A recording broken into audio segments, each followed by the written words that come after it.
Good evening. Welcome to the Black Doctoral Network weekly web series, Conversation Starters.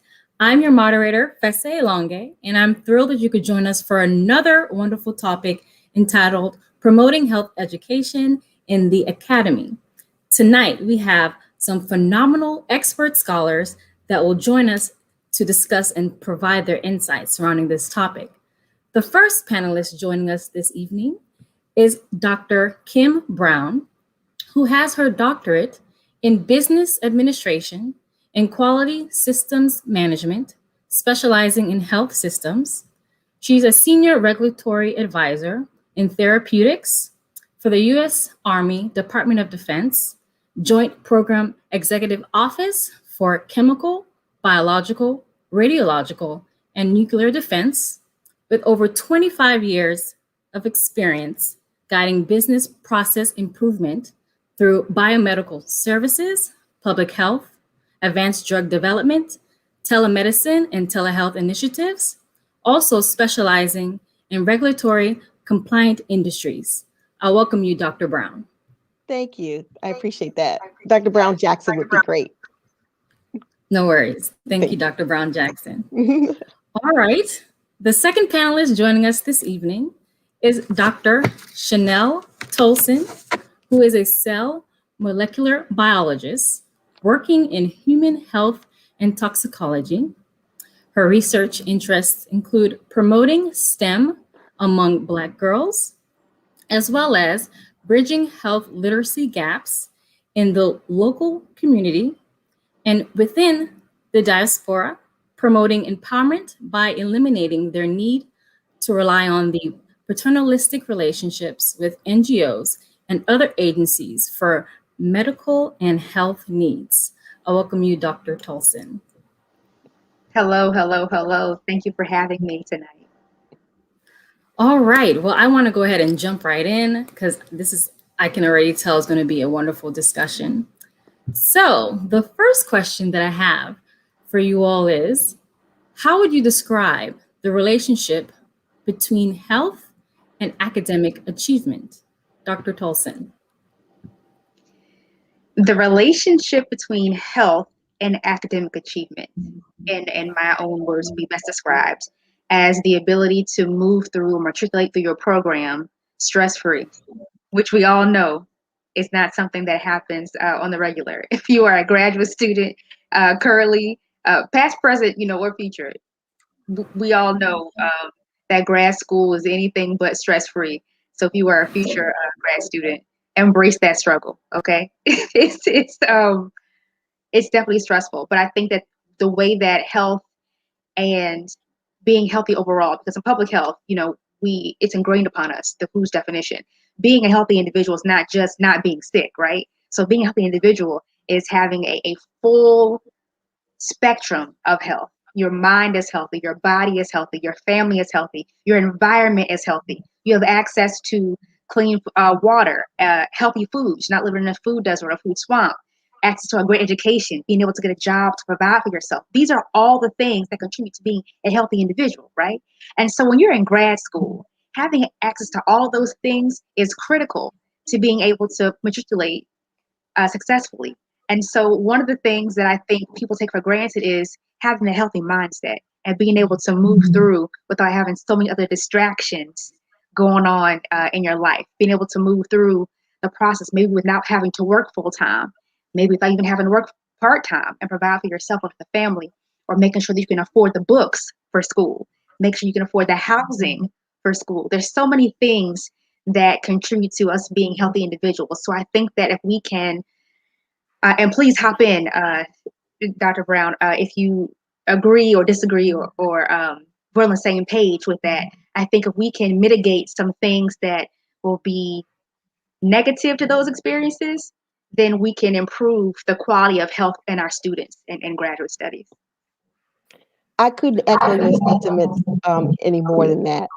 First of all, what I think of when I think of health as well as academic achievement, it's that coalition between the two of maintaining a level of knowledge that allows a group or individuals to be successful. And I don't mean just get by, but to thrive. And that's what we want to see in our scholars. That's what we want to see throughout our whole academic journey, not only at school, but as you transition and move forward, whether you're in an internship or not. And some of the things that you tend to have to deal with is that stress management, which is exactly what Dr. Tolson talked about from the very beginning. What does that look like? Having the personal mental health, having to deal with things from the professor or from academia also aids in someone's health from a mental health perspective, in addition to some of the other attributes that she mentioned. I think about explicit bias. I think about microaggressions that come through interactions day in and day out as it relates to academic achievement. And unconscious bias are ways that could kind of hit at the mental spirit of our scholars. And those are the things that we have to really strive hard to support them with, but you also have to recognize them and be able to aid in finding ways to help you be healthy as an individual as you support others within the community. And we also know how racism has a big impact on your mental ability and acuity to be able to translate good mental health with taking good care of yourself day to day, and then have a healthy academic scholarship that goes along with that. All of these go together hand in hand. So I think that those are some of the ways to describe a relationship between health and academic achievement, of embracing those stigmas in our community, especially community of color, seeking help. And it's very challenging in many ways. And I'm sure we'll get into some other areas as we continue our discussions today. No, I mean, thank you both for, starting the discussion off so lovely and highlighting those important concepts. So going into the next question that I have, what are the benefits of health education during the academic journey? Dr. Brown Jackson. Okay, thank you so much. I think when you think of benefits of health education during your academic journey, you think of ways to have your spirit nurtured, the ways of being able to have great connections with others and collaborations with one another when you think about the health education aspect. What are the things that you're all doing that promotes a healthy lifestyle, whether it's having a good work environment to be able to do the work that you need to do for schoolwork, being able to manage those relationships that are healthy for you. And what does that education look like that you're empowered? And what do you know are ways to find tools to help you be more successful, especially on this academic journey? As they say, build it and they will come. Well, if you don't know where it is and you don't know how to access it, it's going to be difficult for you to use it as you move along, and put it on like an armor for yourself when it comes to educating oneself about health, whether it's from healthy eating, as Dr. Tolson mentioned earlier, all the way through the types of relationships you have, whether that's health education from intimacy and partnership, all the way through to family and familiar health challenges that you know that you may have inherited, that sometimes have a late onset when you're in 19, 18, 19 years old. And what do you have to do to help educate yourself around those ways to be more successful during your academic journey? I'll turn that over to Dr. Tal. So once again, we are definitely on the same page. I am in total agreement, and I think that you really touched upon a couple of things that I think are super important. And the first one is just support in general, right? So having that support, whether it's from your home life, whether you are in a committed relationship or you have other family members that are there, because it can be a very isolating experience being in grad school. Some like to say, "Oh, it's just getting a master's. Oh, it's just like getting a doctorate." It's like, they're a little bit different. It's a little different. And then especially when you go from the master's level to a doctorate level, it's really a next level of dedication. It's isolating, and it is something that can definitely impact your individual mental health. What's very, very important is to have that support system in-house and also from your team. Because once you start to choose or think about choosing your core, that's going to be, or as we know it in academia, as your committee, that's the chair and the co-chairs, that is going to be who you are in more communication with, maybe even more so than your own living family. You're going to talk to them all the time. You're running things past them, bouncing ideas off. And of course, you're going to get corrected a whole lot. They're going to send all your stuff back. So, so that could be stressful too. You form a very, very intimate relationship with these strangers who will eventually become just like family. So having a good core chair and team is just as important, I believe, as having that support in house as well. No, thank you both for highlighting the benefits. And what I'm gaining from that little segment is that support is very essential, no matter what forms of it comes in. Is very essential. So thank you all for sharing that. So the next question that I have is, what are some strategies to promote health education in the academic landscape? Dr. Tolson. I like this. And I like this because there are lots of things that can be done. For example, people take study groups and they use it just for the coursework portion of the graduate school process. I'm a huge advocate for maintaining study groups and having writing sessions. So when I was going through my doctoral program, a soror and I, we were in different programs at different schools, but we had a set date and we kept those dates once a week where we met and we did nothing else but write. She was writing or doing her work. I was writing and doing my work. And every day we had it marked on our calendars. And if someone didn't show up, we call like, sis, what's going on? You all right? Because we knew what was going on. And then other people who were in our circles saw us doing that and then they joined. So we had a whole section of the library where we weren't talking, but it was our group doing what we had to do. We'd order food, we had food delivered, or we pack lunches and share or whatnot. We had a system going. And I think that is so critical to one, staying on track, because falling behind in grad school is never good, right? But two, having that camaraderie and having that fellowship is so important because it can be isolating. And then three, knowing that somebody is there going through what you're going through at the same time is so helpful. It's so uplifting. You can cry together, you can scream together, you can go run outside and take a walk together and come back. But you know what you're doing? Getting back on the business. I think that's a great one. I couldn't echo those more. I was actually chuckling to myself because in my most recent graduate degree work group, we called it Camp Burton. We all packed up and we all went to a friend's house who lived in the area that we lived, and we made it a dedication. We were able to one of the things you said about some strategies is enlist your support group at home to support you with the things that you need to do to be able to leave behind, whether it's a pet, children, or whatever the case may be, to enable you to go with your work groups. And that's what we did almost every weekend. We pulled together and we had that opportunity. We ate together, broke bread together, and Yes. did all of those things that were nurturing to each other with one another. And we also did two additional things into what you mentioned, is that we had a plan.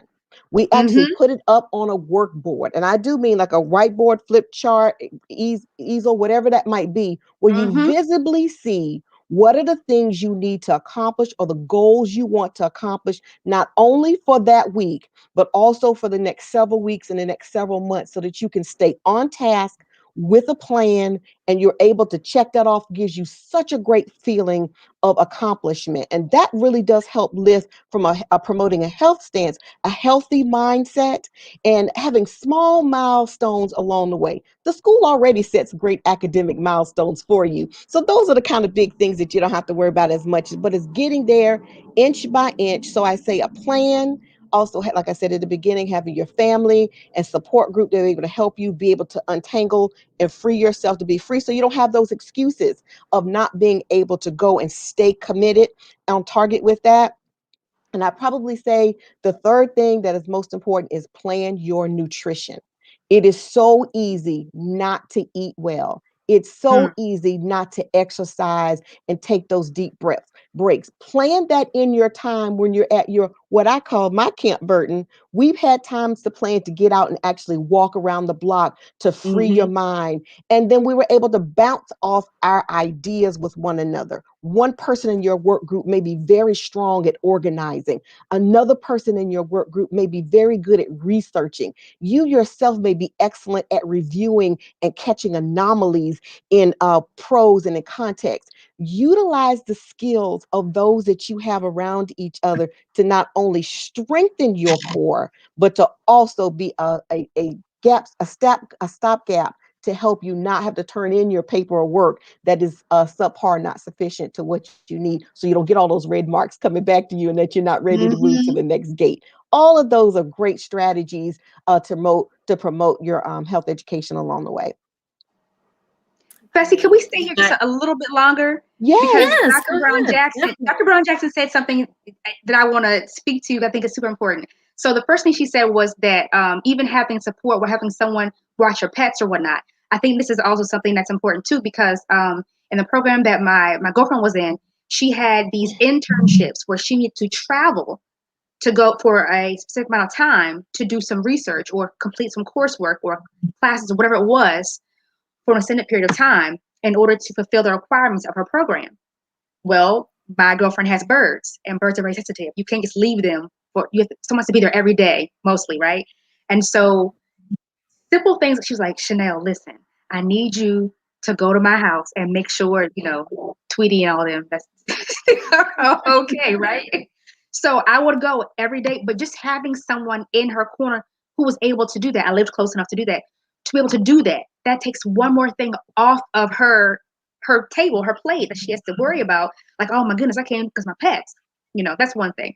It sounds very mundane and it sounds very small, but that's a big deal for someone. Just to be able to lessen someone's stress Mhm. in that time period, grad school is super helpful. I know she appreciated it, and we have that relationship. The second thing I wanted to say was planning. Dr. Brown Jackson said something very, very important. She talked about planning things out. In my graduate school program, I went to Morgan State University, School of Public Health, and Dr. Lorice Edwards, in one of her courses, she gave us a tool online. We can go on online and you can type in your expected graduation date. So let's just say right now we're in 2021. Let's say you are an incoming doctoral student and you want to get out in 4 years, right? Who wants to be here 5, 7 years? That's the dream. But hey, it happens. We hear sometimes 5, 7, 8 years doing our research. It is what it is. But if you are someone who is audacious and really and tenacious about getting your work done, and you want to see how realistic that goal is, there are actual dissertation countdown calculators that you can enter into online. And what it does is it actually calculates, hey, if you're starting here, you need to have your proposal done by this date. You'd have this done by this date. Your committee should be chosen by this date. The IRB, and it walks you through what you should have done by when, so that you can get a more realistic idea about what's going to happen with you, because all programs are not the same, all journeys aren't the same, and just because it takes you a little longer, that's okay as long as you get it done. But having a very realistic expectation for the plan that you have for yourself is, I can't stress enough how much stress that takes off of you when you're able to plan appropriately. So Dr. Brown Jackson, thank you for bringing that up. That's super important. No, thank you, Dr. Tolson, for that additional information. And a lot of our audience members are loving this conversation so far. And just to reach out to you all viewing, if you are enjoying this conversation, please feel free to like, comment, share, and also ask any questions. These expert scholars here are ready to answer any questions that you may have.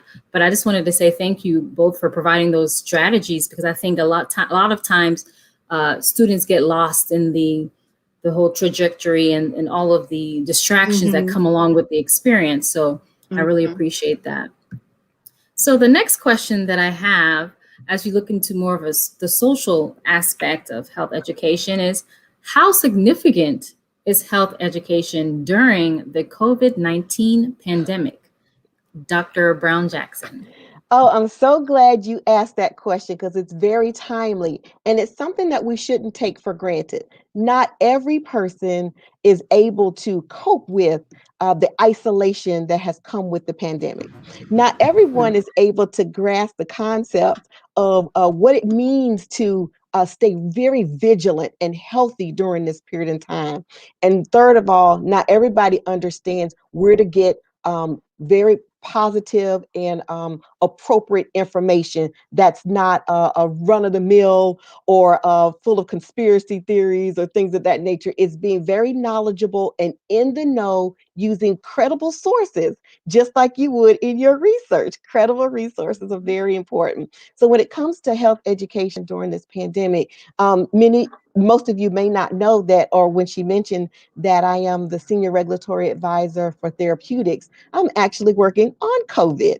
I'm working on repurposing of COVID products. So I'm very intimately known about what are we doing to help our communities, help one another, and being able to find a way to help us be able to thrive during this period of time by providing these much needed medical countermeasures to go along with that.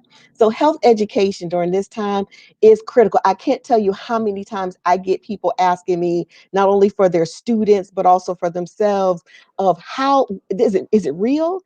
Do I really do need to wash my hands? Do I really need to social distance? I want to go out and do all the things that I've been doing all along. Is it okay? Should I take the vaccine? Should I not? All of those are personal choices, but there are some things that we call best practices, and they're going to be the same things you do in a health pandemic as you would apply to your academic and scholarly work. You first educate yourself with a credible source. Number two, evaluate the way that you interact with others, and you may have to augment your environment. For example, we were talking about go to Camp Burton or go somewhere. Maybe you might have to virtually stay in place to do that, which means you need to have your workspace in such a fashion that enables you to be successful. That means clearing the space so that you know you have a designated spot in the house, and have signs up when someone comes near you to say, I'm working on this at this period of time, because you got to guard that mental health, that space that you need. Because during this pandemic and during this time, it's unprecedented. And it's some things that many of our young scholars haven't lived through a lot of the different types of scares that we may have had during our time frame. Or if you all remember when we had the Tylenol scare, when we had to have that recalled and things that might have happened. We've lived through SARS, we've lived through MERS, we've lived through many of these types of situations and things that we've learned for sure. Let people know how you're feeling. Let people know how you're doing. Don't be afraid to have an accountability partner to check in, to make sure that you're mentally thinking through the most positive ways. Again, healthy lifestyle, healthy eating, making sure that you're exercising during this period of time. And last but not least, follow good public health advice, because we want you here, we need you here, and we want you to be able to be as healthy as possible as we move through this pandemic. Thank you, Dr. Brown Jackson. Dr. Tolson. Absolutely. I agree. And I would definitely echo the sentiment. Again, talking about the social aspect, as Bessie mentioned, and then um, just about being overall a healthy individual and reducing that stress. When you are cooped up, it's already an isolating experience being in grad school, being in school and doing research, and adding the COVID quarantine into that, into the mix, just really, it's a downer. And so one thing that I would suggest, one thing that I participated in, we did, or we still do now actually, because I'm still quarantined personally. We do happy hours. So we get together, and I have girlfriends that are still in grad school. And so when we designate that time, we all get together, we have a glass of wine or water, depending on what was going on at the moment, but usually it's wine. We have a little cheese. We run to the grocery store. We grab the things we want. We plan it. We actually say, what you doing this time? What you doing this time? And so we'll all coordinate. We'll coordinate, and we'll have our little glass of wine. We're talking, but we have an outlet. We couldn't see each other. And again, I'm talking about in the beginning of the pandemic. We're still quarantining now, but in the very beginning, when no one could do anything, we made sure to set aside that time. We could still lay eyes on each other. That's very important when you have people that you're used to seeing all the time, whether it's coworkers or whether it's you're going to class and seeing your classmates. Mm-hmm. But when you are isolated like that and you're just head in the book, study, it's really important that you're able to still have that communication with somebody. What I will also say is, besides the happy hours, we also still offer that time. So even though all of us are not still in grad school, Some of us are actually working on publications. So while some of us are doing the writing for their programs, other of us are doing the writing for pubs. So we have writing time too. We hop on Zoom or we'll meet sometimes, depending on which platform is available for us and what's the time. We'll have music going on in the background, and we'll all be sitting there quietly working on what we're working on. It works. Accountability. You still get that FaceTime. We can still joke every now and then, but you're not alone. It's not being alone, because being alone in this time, it has dire consequences. So. No, thank you, Dr. Tolson, and appreciate you both highlighting the significance of health education during COVID-19. And I think, again, people are just trying to adapt to all the changes that have occurred, and, health education may be something that's far from their mind. So thank you for, elaborating on that. And as you can see, we have some comments coming in. Everyone's journey is different, as Dr. Brown-Jackson and Dr. Tolson have highlighted. So making sure it's customized to you and your individual needs is important. So the next question that I have is, do you think that the current educational system provides the necessary resources for healthy learning environments for students? Dr. Tolson. That's a loaded question, Fancy. It's a loaded question. It's loaded. Conceptualize it however you would like. I think that this is subjective, is what I will say. This is subjective, depending on what institution you belong to or a part of, will probably dictate how you feel about this question. What I will say is, whether or not you feel that your institution does provide a space that is conducive to optimal health education or not, I think best practice would be to, one, find that space for yourself if you cannot get it from your institution. And I think that Dr. Brown-Jackson and I have provided someone which you can do that. And I think if you are unable to provide it for yourself, I think there's places that you can seek to do that. There are study groups, there are online groups, there are other ways that you can get what you are not getting if you are not getting it. That's what I will say. If you're not getting it, there's ways to get it. Everyone may not agree with that your institution is not doing or is doing, but without calling anybody out, there's ways to get it if you're not getting it. Contact me. I'll put you in contact with someone who can. And if I can't, we'll find somebody. We'll make sure you get what you need. Thank you, Dr. Tolson. Dr. Brown-Jackson. Yeah, she's right. That is a very loaded question. I think I'll take it from a slightly different perspective. When I think about academic and professional success, it could be hampered sometimes. There are mainly, I would say, maybe the large institutions, I would say large research institutions, seemingly too overly focused a lot on empirical and theoretical research, and not a lot of emphasis on applied and action research, especially that's community based or things of that nature. When I think about current education systems itself for those healthy learning environments, it would be wonderful if we could find a way for our learning institutions to broaden their perspectives, especially at the academy perspective, to be able to have us have those kinds of additional focus and research. I think that gives us a broader range to talk about things that happen in the community.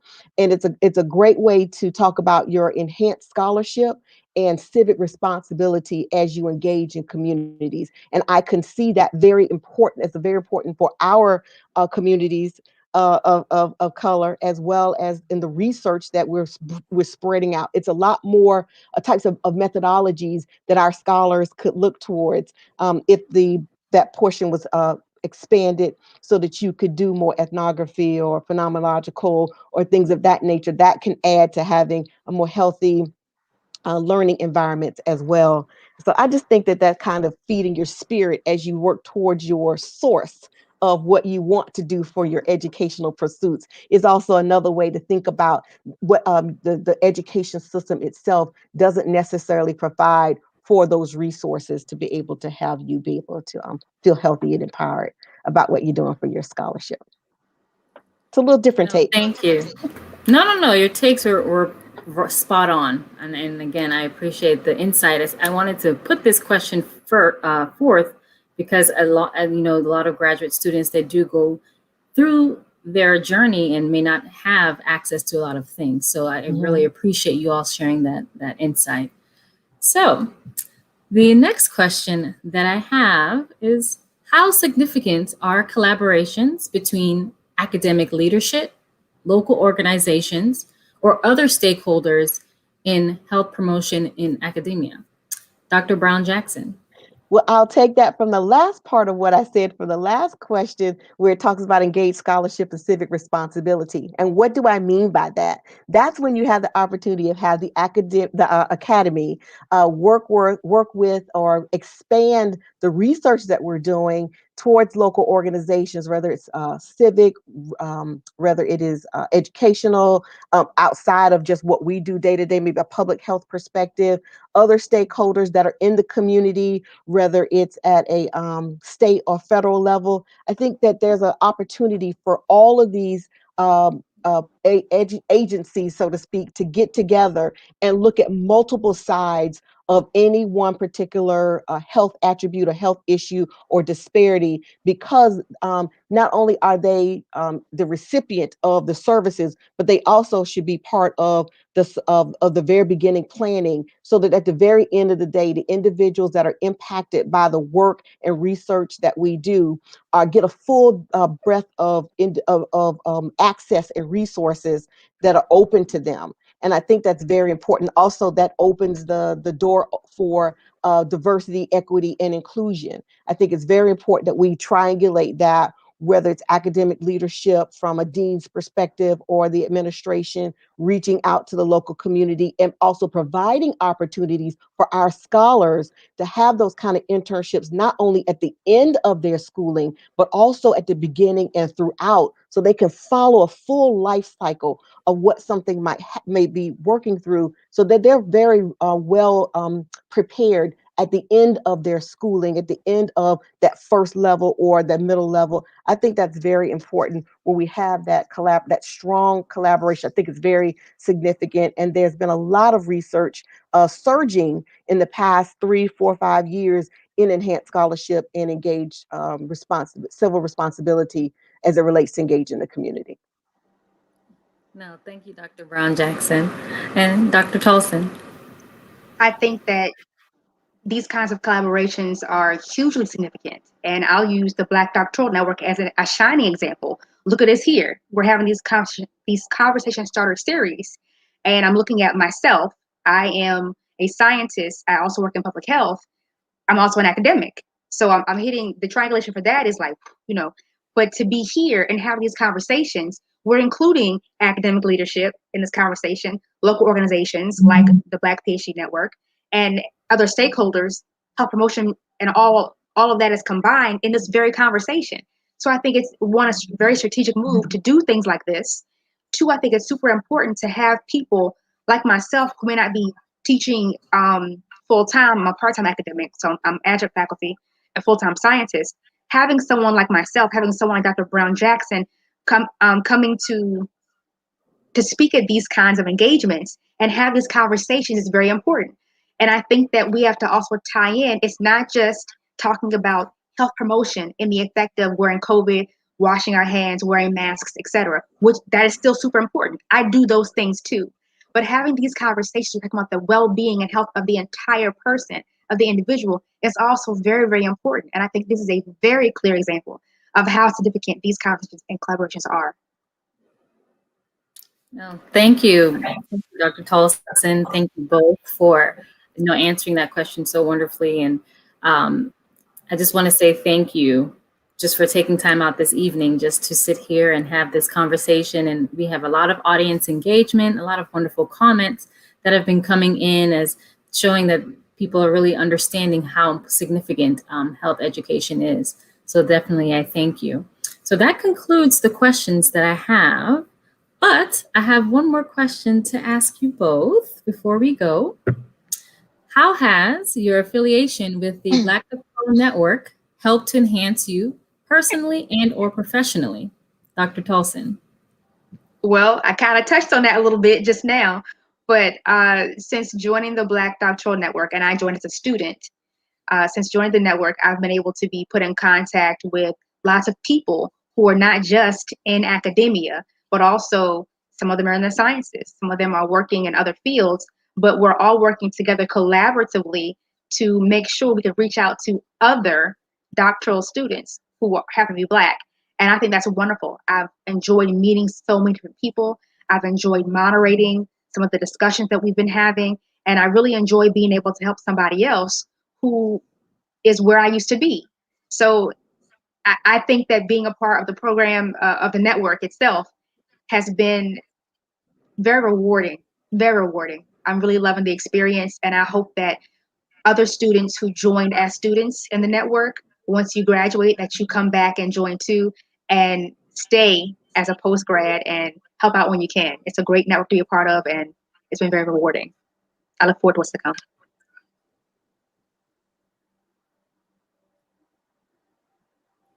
No, thank you, Dr. Tolson. We appreciate, having you as a member. And Dr. Brown Jackson. I am so glad you asked this question. I started with the Black Doctoral Network when they had their very first annual conference. And I will tell you what it did for me and what it's still doing for me today. I was well seasoned professional and decided to go back to graduate school and work in a field that I wasn't very familiar with. And that was telemedicine and telehealth.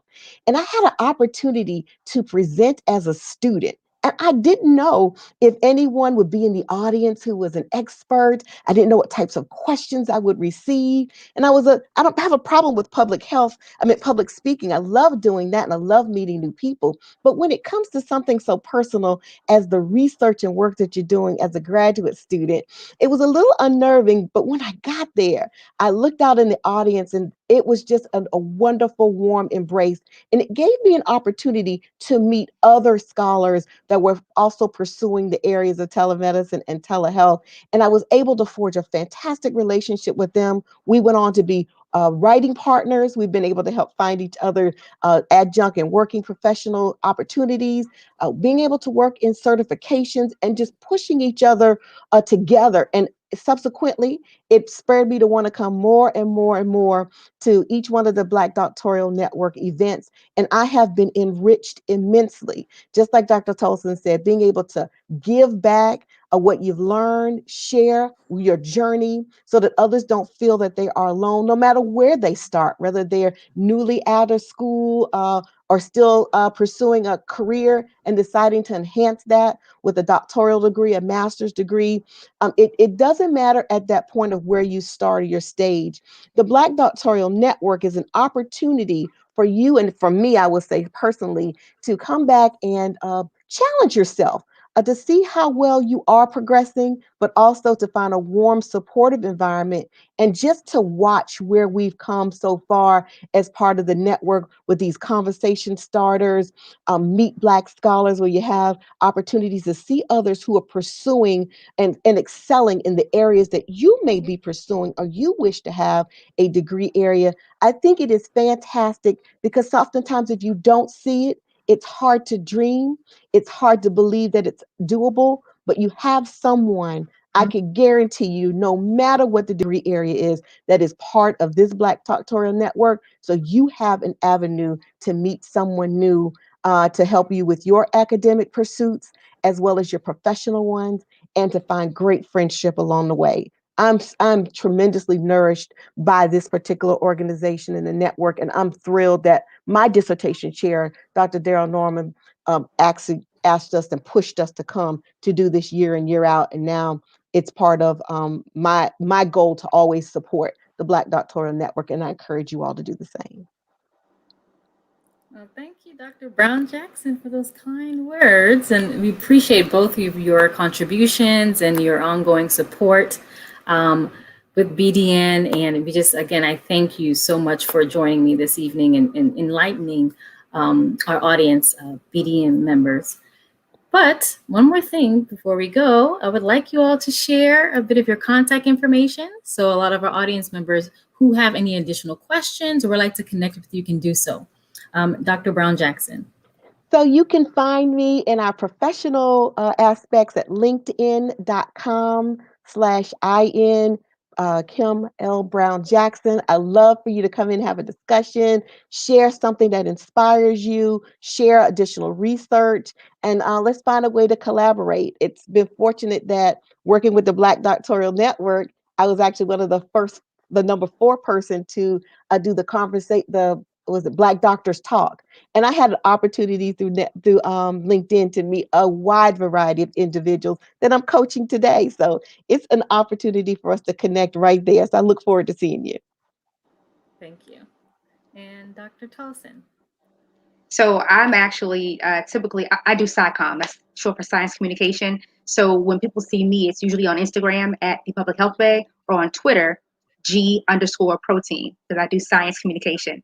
So you can find me on either one of those outlets. And typically we're talking about science or public health or health literacy, science literacy, some kind of SciComm is going on. So that's how you can reach me on IG at the Public Health Bay or Twitter at G_protein. Let's talk science. No, thank you. Again, thank you, Dr. Brown Jackson, and thank you, Dr. Tolson, for this wonderful conversation. And to our wonderful audience members, tonight concludes our last broadcast for spring 2021, but we will be back in the fall with more wonderful topics. A huge thank you to our panelists again this evening for a great conversation. And thank you to all our viewers and audience members that have tuned in every Friday at 7 o'clock to be part of all the phenomenal discussions. Please be sure to share this live session with your friends, families, colleagues, and professional networks, or join us on Facebook, or become a member at blackphdnetwork.org. I'm your moderator, Fessa Elonge, and we look forward to seeing you next time. Have a nice evening.